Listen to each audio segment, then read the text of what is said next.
Assalamualaikum Ustadz Johan. Waalaikumsalam warahmatullahi wabarakatuh. Alhamdulillah. Sehat ya Ustadz? Alhamdulillah sehat. Alhamdulillah. Kita udah terakhir ketemu di podcast Solasi edisinya Elspeak yang pertama kemarin ya Pak ya. Iya, Waktu itu kita bahas tentang tentang Islam Muhammadiyah. Islam Muhammadiyah. Masya Allah. Itu Pak, Islam Muhammadiyah itu yang podcast yang kita yang pertama edisi Elspeak itu memang luar biasa banget Pak. Memang banyak pertanyaan-pertanyaan dari ya kawan-kawan saya, kemudian dari sobat Mubabel juga. Memang hal-hal yang sifatnya kebingungan-kebingungan di masyarakat itu sedikit demi sedikit nih mereka udah mulai agak punya literasi terkait dengan Islam. Nah, hari ini Ustadz, karena kita beberapa hari lagi masuk ke salah satu hari di mana hari yang sangat bersejarah bagi umat di dunia, bukan hanya umat Islam, Gitu. yaitu Isra dan Mi'raj. Nah, ini kan perjalanan yang sebenarnya secara logika manusia ini nggak sampai nih Pak. Kok ada manusia bisa naik ke langit, ketemu sama Allah, diskusi, istilahnya diskusi, ngobrol gitu, kemudian balik lagi ke bumi. Nah, sebenarnya Isra dan Mi'raj itu apa gitu Pak? Oke, baik. Terima kasih Pak Said. Ya, Isra Mi'raj ini salah satu hari yang bersejarah dalam Islam. Maka kita umat Islam di Indonesia ini juga memperingati sebagai salah satu hari besar. Sehingga ya diliburkan kan. Senang ya. Benar diliburkan. Ya, alhamdulillah lah, paling enggak ada liburan tambahan. Nah, peristiwa Isra Mi'raj ini terjadi di tahun ke-10. Sebagian mengatakan tahun ke-11 kenabian. Artinya dia terjadi sekitar 10 sampai 11 tahun setelah Rasulullah SAW diangkat jadi nabi. Ya. Nah, artinya ya rentang waktunya cukup lama dari beliau jadi nabi. Dan kejadiannya masih di Mekah. Beliau belum hijrah ke Madinah. Ya. Kalau kita baca sejarah Islam ini, terutama sejarah hidup Nabi SAW, itu kan dibagi menjadi dua periode. Periode di Mekah itu 13 tahun, kemudian periode di Madinah itu 10 tahun. Nah, ini terjadi tahun ke-10 atau 11. Artinya dekat-dekat sebelum Rasulullah hijrah gitu. Supaya kita bisa memetakan ya. Artinya kejadian ini terjadinya kapan. Gitu. Nah, Isra dan Mi'raj sebenarnya ya. Karena ini dua kata yang sebenarnya beda, tapi kemudian digabung. Kemudian ya secara arti juga bisa dikatakan beda. Isra itu kalau secara bahasa artinya perjalanan malam. Maka siapapun yang melakukan perjalanan malam secara bahasa itu disebut Isra. Ya kan? Antum pulang malam dari kampus lembur kan? Nah, itu disebut Isra juga. Oh, itu disebut Isra. Ya, tapi tidak boleh ngaku nabi ya.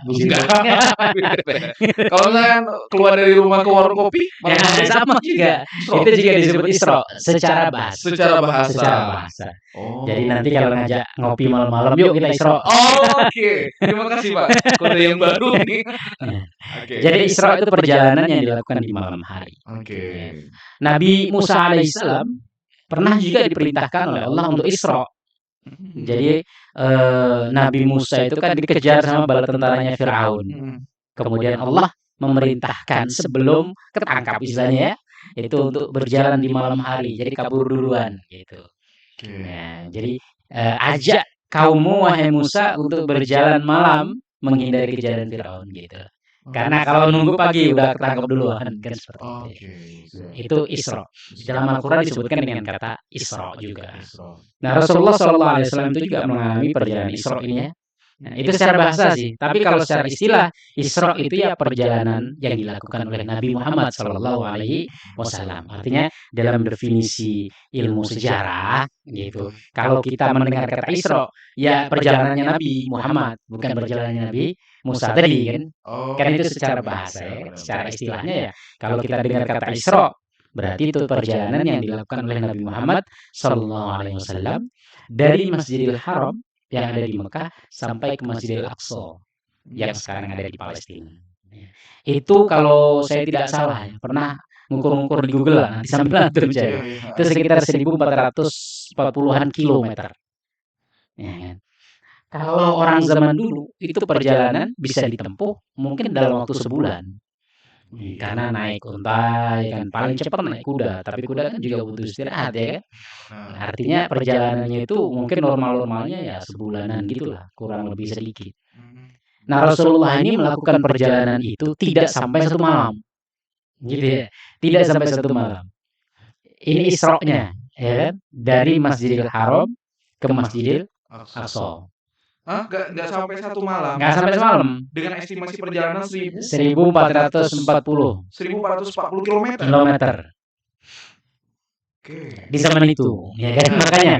Nah, maka bagi sebagian orang kan nggak masuk akal kan seperti itu, nggak masuk akal, ya kan? Nah, maka nanti insya Allah kita sambil bahas ini. Sebenarnya masuk akal nggak sih peristiwa ini, gitu ya kan? Itu Isra-nya dulu. Jadi Isra ini perjalanan dari Masjidil Haram yang ada di Mekah ke Masjidil Aqsa yang ada di Palestina. Nah, kemudian ada istilah yang belakangnya adalah Mi'raj. Mi'raj secara bahasa artinya naik. Nah, gitu ya. Mi'raj itu naik. Maka antum dari lantai 1 ke lantai 2, ya kan? Itu disebut juga Mi'raj. Nah, ini kan kita ada di lantai 3, ya kan? Berarti sudah Mi'raj 2 tangga kan? Oh iya benar. 2 lantai rasanya. Nah, naik secara bahasa. Secara bahasa artinya naik. Nah, secara istilah dalam ilmu sejarah, sejarah Islam ya, sejarah kehidupan Nabi, Mi'raj itu ya diartikan sebagai perjalanan Rasulullah dari Masjidil Aqsa tadi, kemudian naik ke langit sampai melewati Sidratul Muntaha. Nah, itu. Jadi, maka Isra dan Mi'raj ya berarti perjalanan Nabi dari Masjidil Haram ke Masjidil Aqsa, ya, dari Masjidil Aqsa kemudian ke Sidratul Muntaha. Sidratul Muntaha ini dia ya dikatakan sebagai ujung dari alam semesta gitu ya. Ujung puncak dari alam semesta. Maka disebut dengan muntaha. Muntaha itu artinya ujung segala sesuatu. Nah, ini secara arti kata ya Isra Mi'raj. Maka Isra Mi'raj ya itu tadi ulama mengartikan sebagai perjalanan malam yang dilakukan oleh Nabi Muhammad dari Masjidil Haram ke Masjidil Aqsa, dari Masjidil Aqsa sampai melewati Sidratul Muntaha. Apakah kemudian Rasulullah ini bertemu dengan Allah atau tidak? Nah, ini sebenarnya pertanyaan yang oleh para ulama itu diperselisihkan. Ya. Jadi ulama tidak sepakat apakah Rasulullah bertemu dengan Allah. Karena kita nggak bisa melihat Allah di kehidupan dunia ini. Ya kan? Ini keyakinan yang harus semua kita yakini. Karena dimensi kita berbeda. Nabi Musa itu pernah mengatakan kepada Allah, Rabbi arini anzur ilaik. Ya Allah, berikanlah aku kemampuan untuk melihatmu. Oke ya. Jadi mungkin bagi sebagian orang itu keimanan atau keyakinan itu harus diikuti dengan apa ya? Jangkauan indera gitu. Ya kan? Artinya begini, antum percaya sesuatu itu ada sebagian yang harus melihat kan. Iya. Nah, atau harus mendengar gitu. Ya kan? Tapi memang ini ujian kita. Jadi kita ini diperintahkan untuk meyakini Allah tanpa kita bisa melihat. Oke. Tetapi orang-orang Bani Israel itu pernah minta kepada Nabi Musa agar diperlihatkan Allah. Ya kan?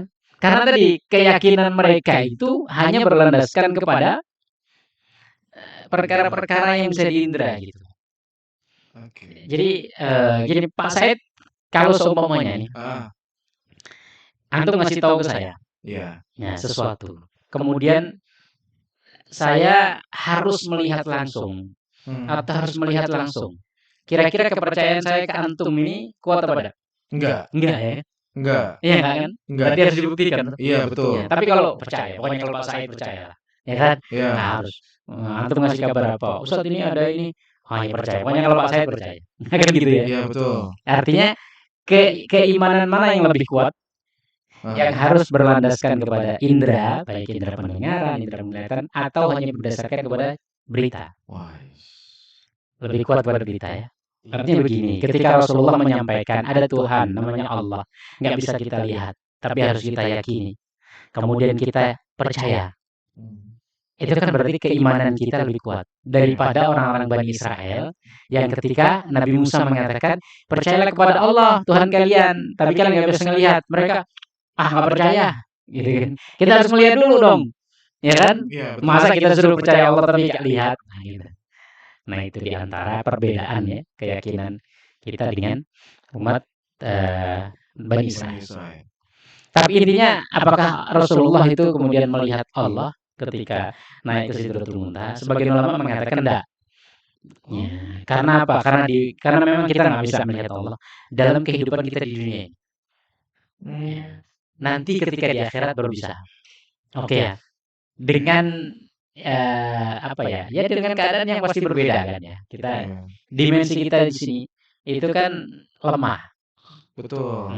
Antum kalau seumpamanya melihat cahaya dalam keadaan terang betul, kemudian antum lihat Sakit. rusak mata ya. Rusak mata, sakit nggak bisa.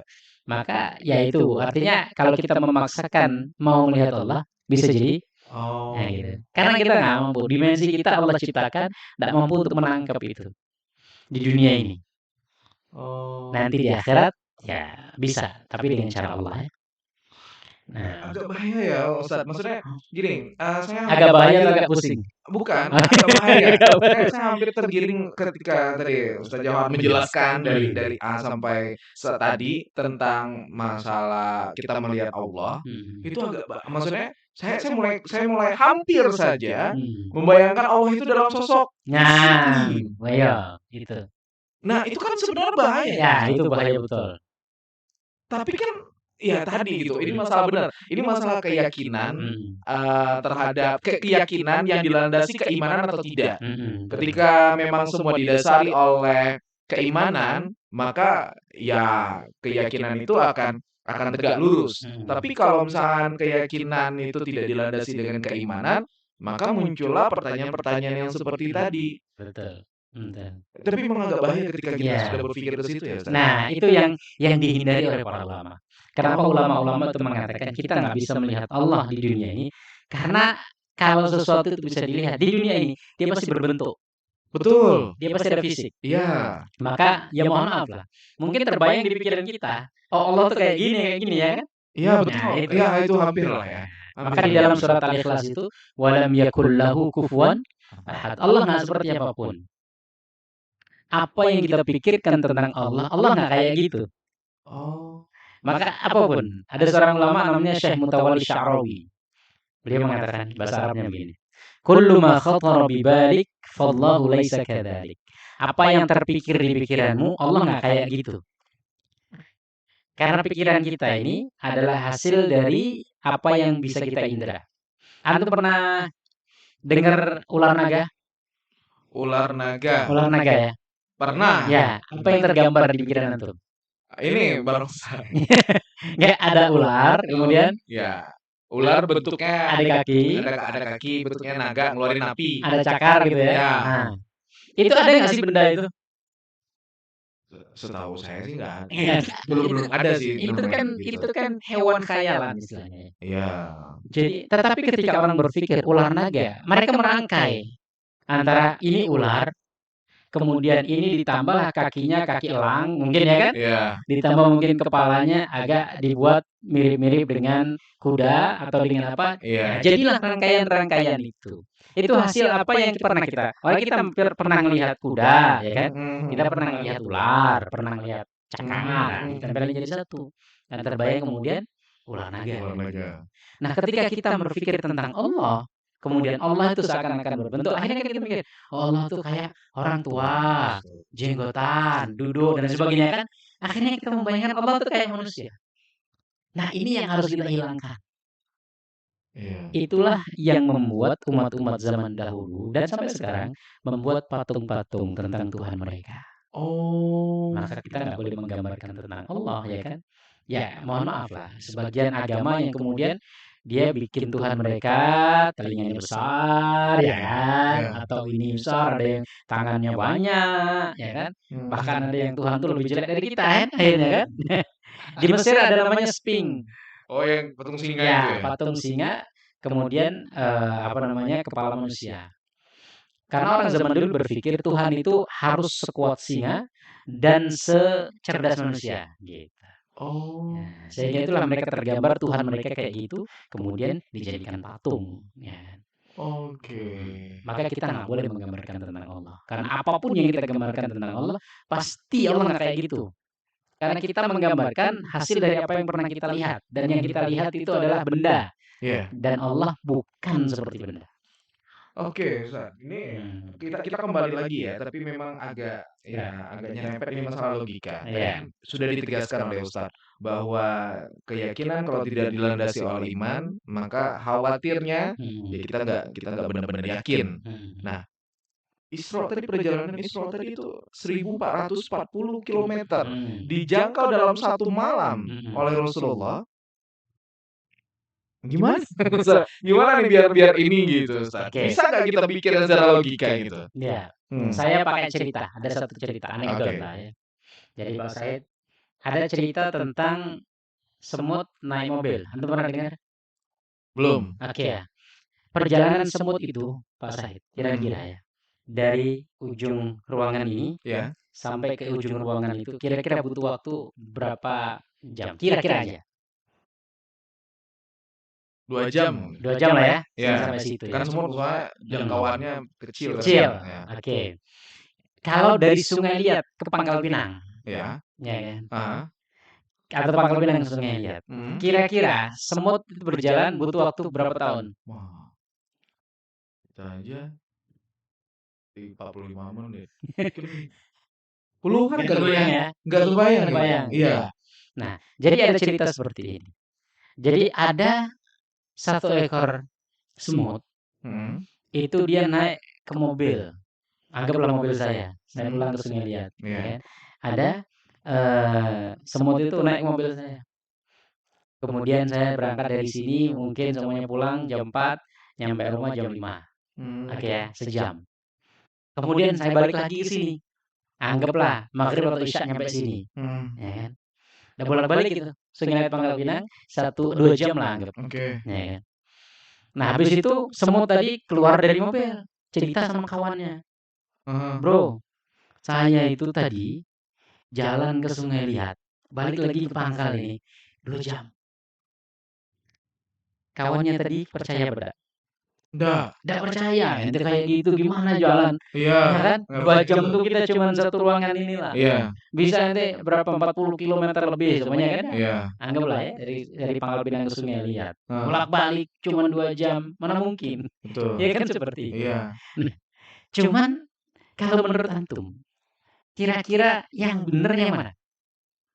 Yang semut nempel ke mobil saya tadi, atau yang semut yang diceritain yang dia nggak percaya? Semut yang nempel ke mobil. Ini kan? Iya. Jadi yang diceritain bener apa enggak?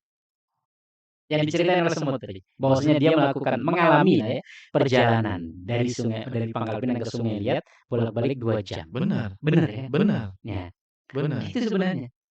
Jadi perjalanan Nabi dari Masjidil Haram ke Masjidil Aqsa dalam waktu kurang dari semalam itu, memang bagi orang yang pikirannya seperti semut tadi, dia hanya berpikir tentang kemampuan manusia atau kemampuan semut. Dia kan semut yang diceritain tadi kan, dia ngukur kemampuan ini kemampuan semut ya kan. Iya, betul. Dia nggak tahu ada makhluk yang namanya manusia, yang manusia ini punya mobil, ya kan, yang bisa melakukan perjalanan begitu cepat. Jadi sehingga dia nggak percaya, ya karena tadi pikirannya hanya terfokus kepada pemikiran semut, ya kan? Kalau kita hanya berpikir pada kemampuan manusia, maka memang nggak masuk akal. Artinya nggak bisa dong perjalanan kayak gitu ya di zaman itu. Ya kan? Tetapi kita harus percaya bahwasanya ada makhluk namanya malaikat. Oke? Karena Rasulullah mengalami perjalanan Isra Mi'raj itu didampingi oleh Jibril. Didampingi oleh Jibril. Didampingi berarti konotasinya kalau istilah didampingi berarti bukan Nabi Muhammad yang naik ke Jibril ya, tapi beriringan berarti kalau didampingi. Iya, beliau beriringan dan menaiki satu kendaraan namanya buruk. Oh, iya. Tadi saya kasih semacam analogi. Iya. Iya kan? Jadi yang pertama, bagi semut itu, semut harus terbuka pikirannya bahwasanya ada makhluk yang lebih hebat dari dia. Oke ya? Namanya manusia. Kita sebagai manusia harus yakin bahwasanya ada makhluk namanya malaikat yang lebih hebat dari kita. Ya, Oke, ya, oke. perjalanan tempuhnya lebih cepat. Yang kedua, ada kendaraan namanya mobil tadi, ya kan? Iya. Kalau mungkin jalan kaki, Eh, ya kan? Antum sebagai manusia, ya mungkin nggak masuk akal juga, iya, ya kan? iya, Tetapi, ada kendaraan iya. mobil yang bisa, ya membuat kita menempuh perjalanan itu dengan cepat. Nah ini kan maka Rasulullah SAW itu kan menaiki satu kendaraan namanya buruk. Ya, Mhm. buruk ini kendaraan dia semacam kuda bersayap. Oh, Pegasus kalau di Iya, khayalan. kayak gitu. Iya, Bang, Hampir. yang Pegasus. Iya, Betul kan? betul, ya hampir Kuda, kayak bentuk gitu. kuda tapi ada sayap. Bersayap. Berarti terbang dong burung? Ya itu. Oh. Dan disebut buruk itu secara bahasa berarti kilat. Oh. Artinya karena perjalanan dia secepat kilat. Ya gitu ya. Jadi dia kalau buruk itu oleh para ulama itu dikatakan dia seperti bukan seperti ya. Dia peranakan antara kuda dengan keledai. Nah, gitu ya. Jadi dia Oke. nggak sebesar kuda dan nggak sekecil keledai, pertengahan antara itu. Oke. Nah, artinya dari sini sebenarnya kan masuk akal. Ya kan? Artinya perjalanan itu bukan nggak masuk akal. Iya. Sangat masuk akal bagi orang yang mau membuka pikirannya bahwasanya ada makhluk di luar manusia yang punya kemampuan itu. Jadi bagi semut yang diceritakan tadi, ya Iya, kan, iya. kalau dia nggak percaya ada manusia, nggak percaya ada kendaraan yang namanya mobil, ya sampai kapanpun dia nggak dianggap nggak masuk akal kan gitu ya, Benar, benar. ya kan. Maka Oke. Islam mengajarkan kepada kita bahwasanya ada makhluk lain di luar manusia ini yang Allah berikan kemampuan lebih hebat daripada kita. Kan. Malaikat itu kan naik turun ke langit, mohon maaf ya, naik turun langit bumi itu dalam sehari, itu kalau ditempuh perjalanan manusia, kata Al-Quran, itu 50.000 tahun. Dalam satu kali? Dalam satu kali. Lima? Artinya 50.000 tahun. 50.000 tahun. Ada nggak orang yang bisa naik ke langit? Nggak bisa, karena butuh waktu 50.000 tahun. Dan nggak ada orang yang usianya Iya, sampai iya. 50.000 tahun. Gitu kan maksudnya. Tapi bagi malaikat, itu bisa. Karena kecepatannya mungkin bisa lebih cepat daripada kecepatan cahaya ya. Nah, sekarang ada kecepatan apa? Suara apa kecepatan yang Apa ya? paling cepat? Ya, supersonic ya? Ya, mungkin Supersonic antara kurang itu. lebih ya? Dan malaikat ya itu tadi, kalau masalahnya kita yakin nggak ada malaikat, ya kan gitu. Aduh. Kalau kita yakin, ya tadi kayak semut tadi, yakin nggak ada manusia yang kemampuannya lebih besar daripada semut, ya kan? Nah, yakin nggak ada malaikat? Oh kami yakin. Yakin nggak kalau malaikat itu kemampuannya lebih besar dari manusia? Yakin. Ya sudah, Rasulullah itu kan melakukan perjalanan dengan malaikat. Apa masalahnya? Ya kan gitu. Iya. Oke, tambah pusing? Bukan, ya Nah, agak pusing. Memang agak pusing karena oke, karena saya mencoba untuk tadi, Ustaz, antara logika dengan keimanan. Jangan karena ini, sensitif banget nih Ustaz nih. betul, Kalau betul. kalau, boleh nggak sih Ustaz, saya potong. Boleh dong. Membayangkan, eee, nabi sama malaikat itu Hmm, ke langit itu hmm. gimana ya Ustaz ya? Oke, sebenarnya sih ya kalau dibayangkan bisa-bisa saja ya. Oke. Tetapi ada juga mungkin seperti ini, penemuan sains terbaru Heeh. mengatakan bahwasanya dimensi manusia itu terbatas pada ketinggian tertentu. Oke, Oke ya. betul. Jadi kalau dia dengan ketinggian tertentu dia bisa jadi pecah ini kepalanya. Iya, iya, Ya, iya. jadi tubuh ini nggak kuat Iya. untuk naik. Nah Muhammad sebagai manusia kok bisa? Iya. Nah, ternyata ada alat yang bisa membuat itu. Artinya manusia bisa sampai ke bulan. Heeh. Itu kan berarti dengan ketinggian yang mencapai batas maksimal, tapi karena ada alat, dia kan terjaga gitu. Sama lah kayak antum naik naik naik naik apa namanya, naik pesawat ya. Mhm. Kita tuh kalau tanpa pesawat, dengan ketinggian tertentu kan nggak kuat. Iya. Tapi karena naik pesawat, akhirnya bisa berapa ribu, 4.000, 50 Oke. 5.000 apa namanya, kaki di atas ketinggian. Karena ada alat yang membuat di situ ada oksigennya, ya kan? Iya, iya. Jadi kemudian tekanannya dibuat ini dan lain sebagainya. Mmm. Nah Rasulullah SAW, ya di saat itu, ya kan, ya sudah ada alat itu tadi. Udah ada alat? Ya artinya buruk tadi itu bisa jadi kan, Oh, itu sudah dibuat sedemikian rupa untuk gitulah, untuk membuat keadaan Nabi itu sudah apa ya, kompatibel ya dengan ketinggian langit gitu. Seperti sebagaimana kita naik pesawat sekarang kan seperti itu ya. Artinya perkara itu bukan perkara yang mustahil. Itu yang pertama. Yang kedua, sebagian ulama berpendapat dimensi dimensinya Nabi ketika melakukan perjalanan itu sudah di luar dimensi manusia. Ini yang berat, ya kan? Tapi bisa nggak? Ya bisa saja. Kan Allah Maha karena malaikat saja bisa ya kan. Dan Rasulullah itu kan ketika di dunia juga menerima wahyu dari malaikat. Berarti kan frekuensinya harus sama. Mohon maaf lah, antum bisa nggak dengar perkataannya malaikat? Nggak bisa. Karena dimensi beda. Frekuensi beda. Iya kan? Potong Ustaz. Ya, malaikat sama setan dimensinya sama nggak Ustaz? Mungkin dalam beberapa sisi sama. Sama-sama dia kan seperti ruh. Oke, berarti kita nggak bisa nih dengerin malaikat ngomong. Iya. Berarti ketika ada orang ngomong kita bisa dengar setan ngomong apa gitu? Sebenarnya nggak bisa. Nggak bisa kan Ustaz? Makanya kan kadang-kadang ngerasukin orang kan. Ketika ngerasukin orang kan berarti orang itulah yang ngomong. Iya, tapi ketika misalnya ada ngomong, aku mendengar suara-suara tertentu, itu berarti kan sebenarnya kalau misalkan kita kaitkan dengan dimensi ya nggak mungkin gitu kan? Ya, jadi ada begini, bisa jadi kalau dimensi itu adalah dimensi malaikat atau dimensi jin atau itu maka kita nggak bisa. Yang bisa adalah jin atau malaikat itu menurunkan dimensi dia. Dia mendowngrade. Bisa ya? Bisa. Ya.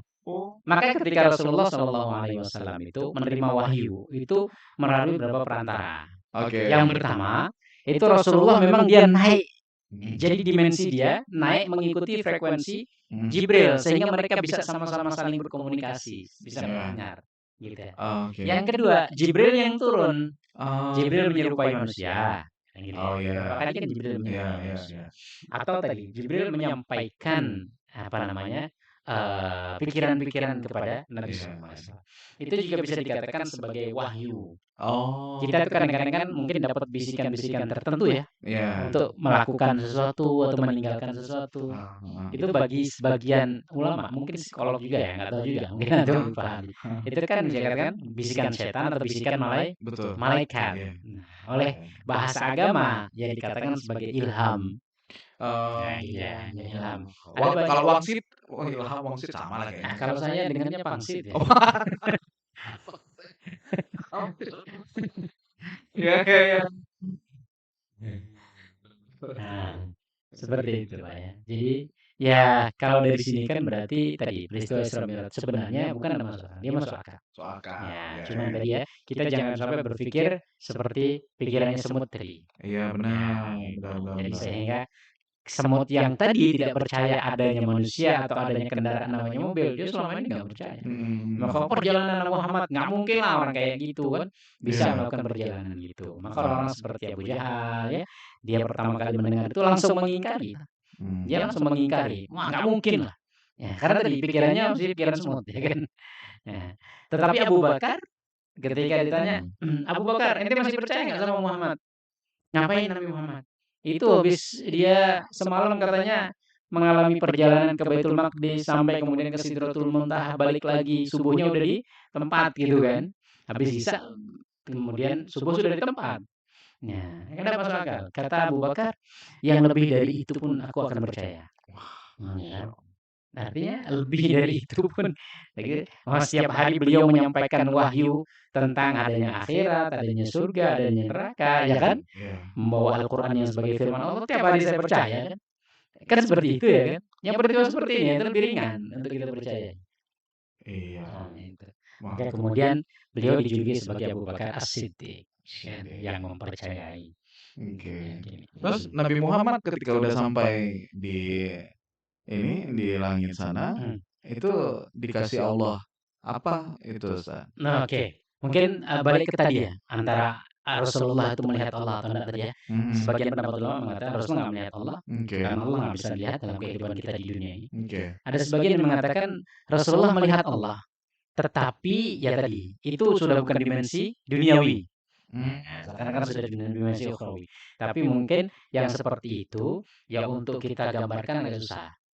Ini ada dua perbedaan ini dan dua-duanya diceritakan dari sahabat Nabi Aisyah sama Ibnu Abbas. Aisyah mengatakan kalau orang mengatakan Nabi melihat Allah jangan percaya. Nah gitu ya. Sementara Abdullah bin Abbas mengatakan Rasulullah melihat Allah. Ya, karena tadi ya, mungkin dimensinya sudah berbeda dengan dimensi dunia kita. Tapi intinya ya Rasulullah SAW dalam perjalanan Mi'raj tadi naik itu ya mendapatkan wahyu dari Allah untuk melaksanakan sholat. Nah, itu. Nah, sholat yang kita lakukan ini ya itu adalah hasil dari apa yang beliau dapatkan ya, dalam peristiwa Isra dan Mi'raj itu. Nah mungkin ada pertanyaan. Terus sebelum itu Rasulullah sholat atau tidak? Ya, gimana tuh? Tadi peristiwa Isra Mi'raj terjadi kapan? 10 tahun setelah jadi Nabi. Iya. Jadi selama 10 tahun itu Rasulullah sholat atau tidak? Sholat. Ya, Tapi kan waktunya. Rasulullah kan dapat perintah sholat itu kan ketika peristiwa Isra Mi'raj. Terjadinya itu 10 tahun setelah jadi Nabi. Kan? Iya. Nah, sekarang 10 tahun itu Rasulullah sholat atau tidak? Sebelum peristiwa Isra Mi'raj. Nah lo, pilihannya sholat atau tidak? Tidak ya? Tidak. Jadi ngapain ya? Ya, dengan ininya akhlaknya, berbuat baik. Nah, itu. Jadi sebenarnya yang beliau dapatkan dalam peristiwa Mi'raj itu adalah kewajiban sholat. Ya, kewajiban. Jadi sholat diwajibkan di saat itu. Tapi sebelum itu Rasulullah juga sholat. Tapi sholat itu hukumnya dia nggak wajib gitu. Ya kan? Karena sholat ini kan cara kita beribadah kepada Allah. Iya. Dan itu sudah ada sejak nabi-nabi sebelum Rasulullah. Sholat itu? Iya, sholat itu ya semua nabi ada syariat sholat juga. Nabi Isa? Nabi Isa juga sholat. Bahkan Nabi Isa ya, itu kan sejak kecil beliau sudah mengatakan saya adalah hamba Allah. Ya, yang diberikan kitab, dijadikan sebagai nabi, diperintahkan untuk sholat dan zakat. Nah, gitu. Itu ada di surat Maryam. Artinya nabi-nabi semuanya sholat. Nah, Nabi Muhammad SAW sebelum peristiwa Isra Mi'raj beliau juga sholat. Gitu. Cuman sholat itu belum diwajibkan seperti sekarang dengan waktu yang 5 kali dalam sehari. Kemudian jumlah rakaat yang ada 4, 3, ada 2. Kemudian dengan tata caranya yang rukuk sujud dan lain sebagainya itu. Ya itu baru ditetapkan setelah Isra Mi'raj. Gitu ya. Kewajibannya itu. Kewajibannya, kemudian jumlahnya, waktunya, dan juga teknis pelaksanaan istilahnya kan. Iya. SOP. SOP-nya.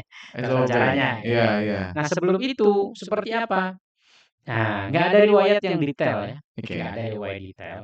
Tetapi ada riwayat dari Aisyah mengatakan Rasulullah itu sholat waktunya pagi dan petang, 2 rakaat gitu.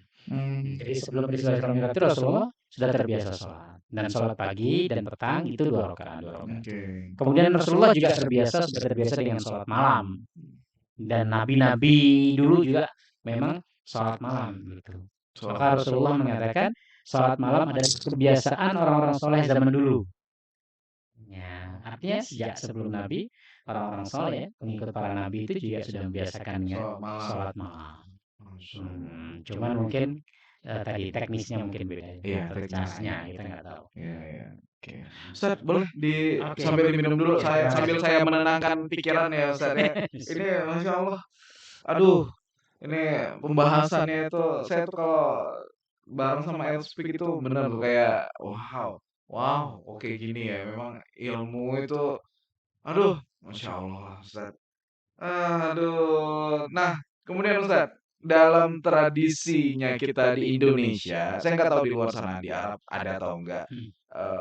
Kita itu kan dalam memperingati hari-hari bersejarahnya umat Islam, kemudian mungkin agama-agama lain. Nah, kita fokuslah di agama Islam. Ini kan karena kita beraneka ragam, bineka tunggal ika istilahnya. Nah, di Isra Mi'raj ini juga ada beberapa perayaan-perayaan, Ustaz.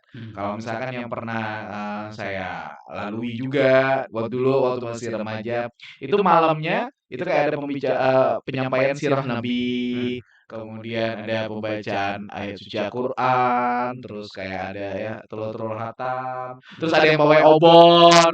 Nah, itu asik tuh Ustaz, maksudnya benar-benar warna-warni bahasa modern itu euforia Isra Mi'rajnya itu ada. Gimana Islam memandang hal yang seperti itu? Oke. Jadi dalam Islam ada satu firman Allah Subhanahu wa taala dalam Al-Qur'an dikatakan, "Qul bi fadlillahi wa bi rahmatihi fabidzalika falyafrahu." Katakanlah Muhammad, dengan karunia Allah dan dengan rahmatnya maka hendaklah kalian bergembira. Artinya dengan nikmat yang Allah berikan, dengan kebaikan yang Allah berikan, hendaklah kamu bergembira. Gitu. Peristiwa Isra Mi'raj ini di antara peristiwa yang sangat menggembirakan Nabi. Ya kan? Karena ini perjalanan, iya kalau kita sekarang itu healing kan. Ya, ini Rasulullah itu di tahun ke-10 mengalami yang disebut dengan tahun kesedihan. Tahun kesedihan. Kenapa tahun kesedihan? Meninggal istri beliau Khadijah. Kemudian meninggal juga paman beliau Abu Thalib. Istri beliau ini yang selama ini memberikan semacam support ya kan dari dalam. Artinya beliau ini kan ketika harus berdakwah meninggalkan semua pekerjaannya. Maka secara ekonomi ditanggung sama Khadijah sebagai seorang pengusaha. Yang kedua, secara spiritual, mental, psikologi itu kan dikuatkan. Maka ketika Rasulullah pertama kali mendapatkan wahyu di Gua Hira, beliau turun gemeter. Ya kan? Dia kan gemeter ya, gemeter. Selimuti saya. Beliau takut karena melihat Jibril dengan sosok aslinya yang Jibril itu sayapnya sampai 70.000 sayap. Ya. Jadi Jibril itu katanya punya 70.000 sayap. Dan ketika Rasulullah keluar dari Gua Hira itu melihat Jibril duduk di antara langit dan bumi, itu menutupi cakrawala langit dan bumi. Saking besarnya. Boleh dibayangin Ustaz? Nah, boleh enggak apa-apa. Boleh. Kalau bayangin selain Allah enggak apa-apa. Enggak apa-apa Ya, ya. enggak apa-apa. Itu kan makhluk juga, ya kan? Iya. Kalau bayangin Allah enggak boleh. Oke. Kemudian Ustaz? Artinya dalam keadaan seperti itu siapa yang enggak takut ya? Kita ngeliat pocong aja takut. Padahal kan kepalanya kayak kita, kan tubuhnya itu sama kayak kita, paling cuma ada darah-darah dikit, agak melotot ya kan. Ini ngelihat sesosok makhluk yang seperti itu gitu. Nah, itu pertama kali beliau melihat, akhirnya kan gemetar beliau kan. Beliau gemetar kemudian minta minta apa nih? Diselimuti. Kemudian beliau takut, kenapa saya ketemu makhluk yang seperti itu? Yang menenangkan siapa? Istrinya. Khadijah mengatakan, wahai Muhammad, suamiku tenang. Kamu orang baik. Tidak mungkin kamu mendapatkan keburukan. Artinya yang kamu temui itu nggak mungkin keburukan. Kamu orang baik. Kamu suka silaturahim, suka bersedekah, ya kan? Itu kan kalau kita punya istri kayak gitu luar biasa kan? Iya, enak ya. Dan nambah masalah ya. Menenangkan gitu. Ya, suamiku tenang. Semua akan baik-baik saja. Wah, enak.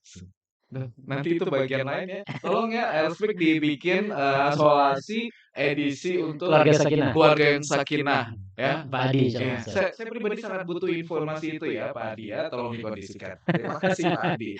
Oke, kemudian. Nah, dalam perjalanan dakwah kan itu banyak sekali Rasulullah mendapatkan tantangan-tantangan ya kan, kemudian dapat hinaan, celaan dan lain sebagainya. Ketika pulang yang menguatkan adalah istrinya. Oke. Nah, itu istrinya meninggal. Aduh. Nah, tahun ke-10 ya. Iya. Kemudian paman beliau ini walaupun nggak masuk Islam, Abu Thalib, tapi kan ini yang menghalangi pembesar-pembesar Quraisy itu untuk menimpakan semacam perlakuan fisik kepada beliau kan. Artinya kalau sahabat-sahabat Nabi kayak Bilal itu kan nggak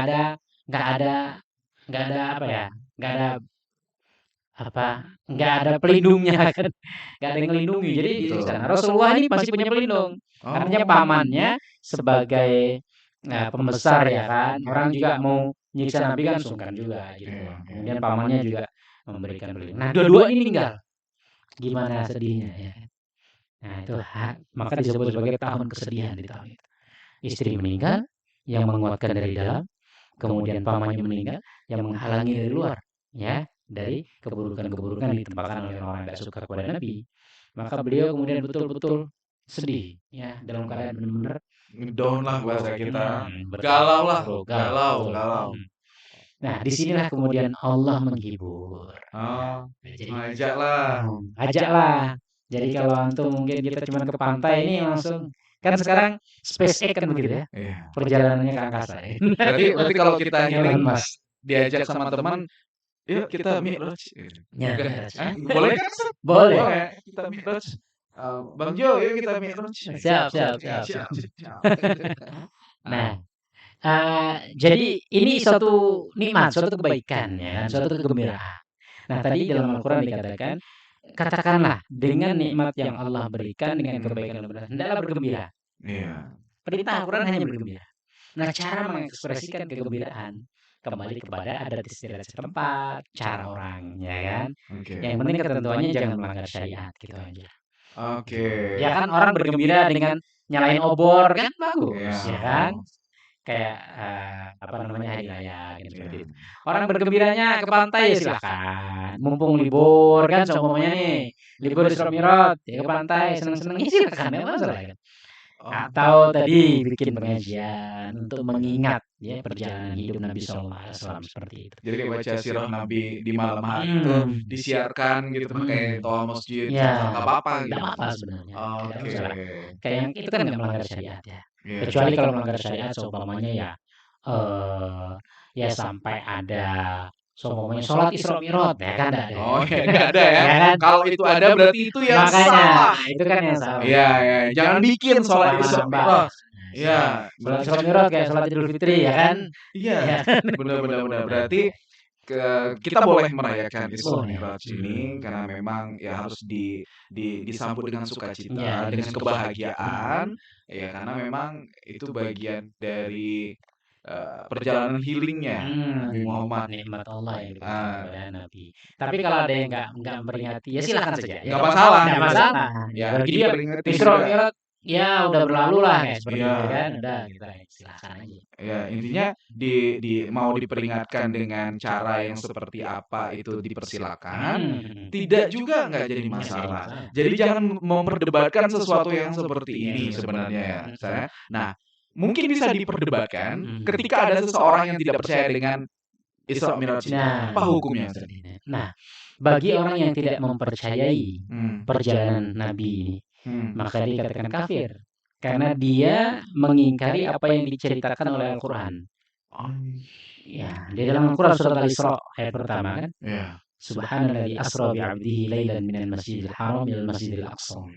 Jadi segala puji bagi Allah, apa namanya, Maha Suci Allah yang memperjalankan hambanya Isra Mi'raj dari Masjidil Aqsa ke Masjidil Haram ke Masjidil Aqsa. Nah, ini ada di dalam Al-Quran. Kalau kita mengingkari kebenaran Al-Quran berarti kita mengingkari Islam kan seperti itu. Berarti sudah kafir. Sudah kafir. Tapi tadi ya yang berbeda apakah Rasulullah melihat Allah atau tidak itu nggak kafir. Karena tadi dia nggak dikisahkan dalam Al-Quran.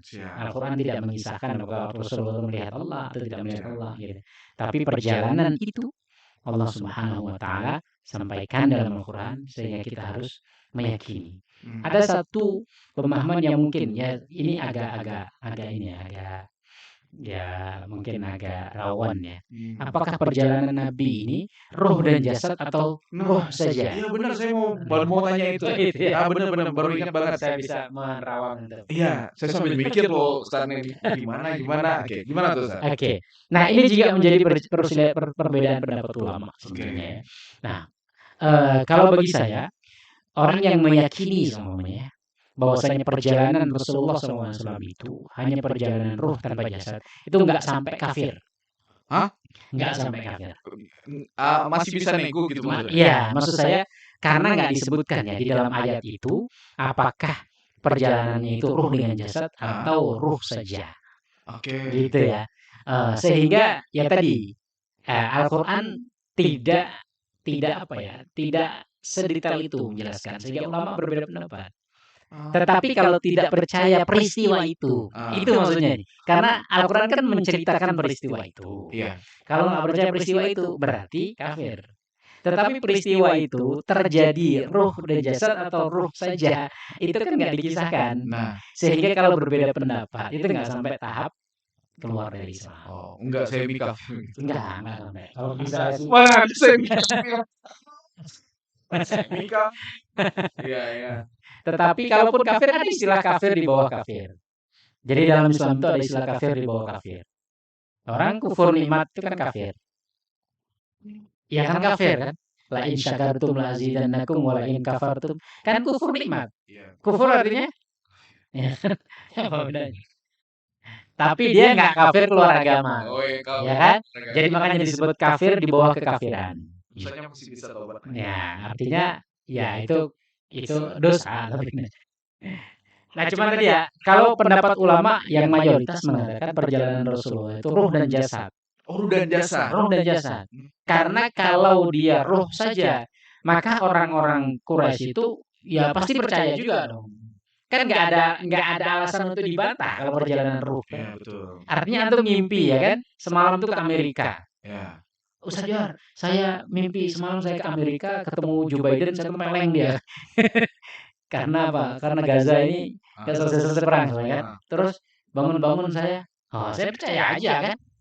Ini namanya mimpi, ya kan? Kalau saya nggak percaya malah aneh gitu. Maka ulama yang mengatakan bahwasanya terjadinya itu ruh dan jasad, itu tadi mengatakan kalau terjadinya ruh saja, ngapain Abu Jahal nggak percaya? Pasti, ya kan? Betul. Karena ruh itu bisa kemana-mana terserah dia kan dengan cepat. Ini Masya Allah perjalanan ya Isra Mi'raj ini memang luar biasa Ustaz ya. Nah, apa yang bisa kita teladani Ustaz? Ya, mungkin di antara pelajaran yang bisa kita ambil ya dari peristiwa Isra Mi'raj ini, yang pertama setelah kesedihan ada kebahagiaan. Inna ma'al usri yusron. Artinya Allah uji dengan tahun kesedihan itu, kemudian Allah Subhanahu wa taala hibur Rasulullah dengan peristiwa Isra Mi'raj, ya kan? Yang kedua tentang kewajiban sholat. Ini sangat penting karena kewajiban sholat ini Allah langsung manggil Rasulullah, ya kan? Antum dipanggil sama atasan langsung, beda dengan pakai kurir ya. Kalau syariat yang lain ini itu kan Jibril datang kepada Nabi, nyampaikan, artinya ada kurirnya. Ini langsung ini suruh ngadep, mana yang lebih penting? Ya kan? Rasul langsung disuruh ngadep gitu. Langsung datang, saya sampaikan wahyunya, perintahkan sholat. Nah, maka orang yang meninggalkan sholat, nah ini dosanya ya besar banget itu istilahnya kan. Nah ini menunjukkan juga pentingnya syariat sholat itu. Sehingga Allah nggak cukup hanya dengan nyuruh Jibril, nih perintah ini, Muhammad kasih Muhammad suruh sholat, ya kan? Dan panggil dia, suruh ngadep, baru kasih ini perintahnya. Nah seperti itu ya. Pelajaran yang lain ya menunjukkan pentingnya Masjidil Aqsa. Kenapa sih Rasulullah tuh nggak langsung aja dari Mekah langsung ke atas? Kenapa harus ke Masjidil Aqsa? Iya kan? Iya benar. Untuk menunjukkan bahwasanya ada hubungan antara kita dengan Masjidil Aqsa supaya nggak kita lupakan. Makanya perjuangan Masjidil Aqsa itu yang kenapa harus dipertahankan. Nah ini kan peristiwa Isra Mi'raj kemudian terjadi di saat-saat Palestina sekarang ya, sedang dibombardir oleh Israel. Ini juga penting untuk kita kuatkan lagi. Karena ya artinya mudah bagi Allah langsung aja dari Mekah langsung langit ya kan. Kenapa harus transit dulu? Gitu. Yang kedua untuk menunjukkan bahwasanya syariat Nabi Muhammad itu tidak beda dengan syariat nabi-nabi sebelumnya. Ya kan? Syariat nabi-nabi sebelumnya itu kan ya seperti Nabi Musa, Nabi Isa, ya, kemudian Nabi Daud, Zakaria, ya, itu kan istilahnya pusatnya di Masjidil Aqsa, ya kan di situ ya, untuk menunjukkan bahwasanya ini Islam itu agama yang bukan ujuk-ujuk, gitu. Betul. Ini agama yang melanjutkan syariat nabi-nabi sebelumnya. Ya. Siap. Mungkin itu Pak Zaid. Ya, jadi teladannya kalau saya misalnya mungkin menambahkan yang saya dapatkan dari banyak teladan-teladan terkait mengenai perjalanan Isra Mi'raj itu yang tadi salah satunya ketika memang kita di fasenya galau akan ada kegembiraan nantinya. Nah, tinggal mau atau tidak kita berusaha untuk tegar menghadapi kegalauan itu. Kemudian yang kedua yang tadi ya istri Nabi ya, Masya Allah ya Ustaz ya. Datang Nabi ya kededep men bahasa kita tuh kan. Waduh, datang istri, "Semua akan baik-baik saja, tenang sayang ya." Loh kok ke situ gitu makanya ya. Bener, tolong dong di sini ya tentang ini ya, Pak Kepala ya, tentang keluarga yang Sakinah, siap, Pak Adi siap. Oke, Ustadz terima kasih banyak Sama-sama. sharing kita hari ini tentang perjalanan Isra dan Mi'raj. Semoga dapat menjadi sebuah inspirasi kita untuk lebih meneladani Rasulullah SAW bersama dengan segala apa yang telah beliau contohkan kepada kita. Dan semoga kita tidak hanya yakin tanpa didasari oleh apapun, tapi keyakinan kita senantiasa dengan keimanan kita. Sedap. Terima kasih banyak Ustadz Jawhar. Ya, Sehat sama-sama. selalu. Sampai ketemu di episode yang akan datang. Dan kali ini, sahabat Solasi, kami nyatakan Ustadz Jawhar dari Elspeak sudah disolasikan. Terima kasih Ustadz dan wassalamualaikum warahmatullahi wabarakatuh. Waalaikumsalam warahmatullahi wabarakatuh.